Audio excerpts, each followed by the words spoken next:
আল্লাহ বলেন ইয়া আইয়ুহাল্লাযীনা আমানু তুবু ইলাল্লাহি তাওবাতান নাসুহা। নসুহা নামের এক ব্যক্তি, তার মতো তওবা করো। চিন্তা করেন কেমন ব্যক্তি যে কোরআনে নাম এসে গেল।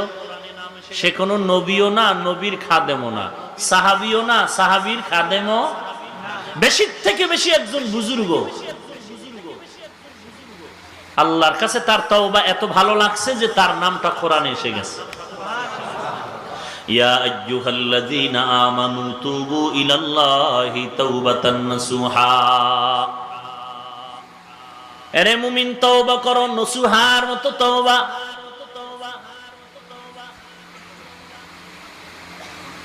আল্লাহ তাআলা বলেন আমি কোরআনের বিভিন্ন জায়গায় আলিফ লাম মিম, আলিফ লাম রা এই অক্ষরগুলো বললাম মুমিনের